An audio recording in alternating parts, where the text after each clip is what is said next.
అనుదిన బైబుల్ సంఖ్యాకాండము 25 అధ్యాయం. అప్పుడు యెహోవా మోషేకు ఇలాగు ఆజ్ఞ ఇచ్చెను. యాజకుడైన అహరోను మనుమడును ఎలియాజరు కుమారుడైన ఫినెహాసు ఇశ్రాయేలీయులు సిత్తీములో దిగియుండగా ప్రజలు మోయాబు రాండ్రతో వ్యభిచారము చేయసాగిరి.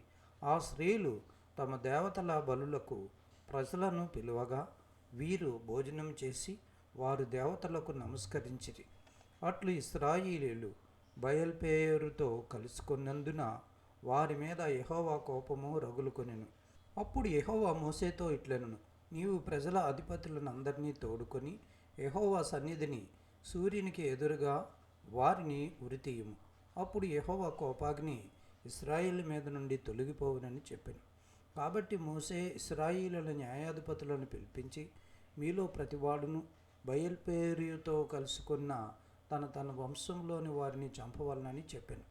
ఇదిగో మోషే కన్నుల ఎదుటను ప్రత్యక్షపు గుడారం యొక్క ద్వారమునొద్ద ఏడ్చుచున్న ఇశ్రాయేలుల సర్వసమాజం యొక్క కన్నుల ఎదుటను ఇశ్రాయేలులో ఒకడు తన సహోదరుల యొద్దకు ఒక మిద్యాను స్త్రీని తోడుకొని వచ్చెను.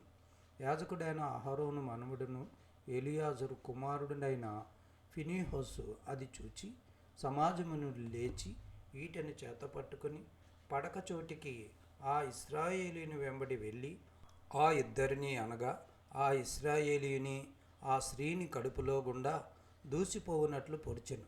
అప్పుడు ఇశ్రాయేలీయుల నుండి తెగులు నిలిచిపోయాను. 24,000 మంది ఆ తెగులు చేత చనిపోయారు. అప్పుడు యెహోవా మోషేకు ఈలాగు ఆజ్ఞ ఇచ్చెను, యాజకుడైన అహరోను మనుమడును ఎలియాజరు కుమారుడునైన ఫినెహాసు వారి మధ్యను నేను వారవలేని దాన్ని తాను వారవలేకపోవటం వలన ఇశ్రాయేలుల మీద నుండి నా కోపము మళ్లించెను కనుక నేను వారవలేక ఉండియు ఇశ్రాయేలీయులను నశింపచేయలేదు. కాబట్టి నీవు అతనితో ఇట్లనుము, అతనితో నేను నా సమాధాన నిబంధనను చేయుచున్నాను. అది నిత్యమైన యాజక నిబంధనగా అతనికిని అతని సంతానమునకును కలిగి ఉండెను.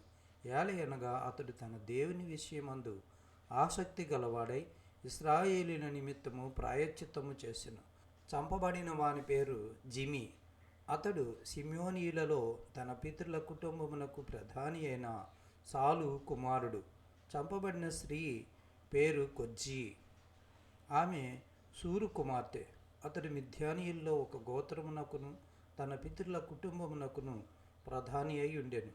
మరియు యెహోవా మోషేకు ఈలాగు సెలవిచ్చెను, మిద్యానీయులు తమ తంత్రముల వలన మీకు బాధకులై ఉన్నారు.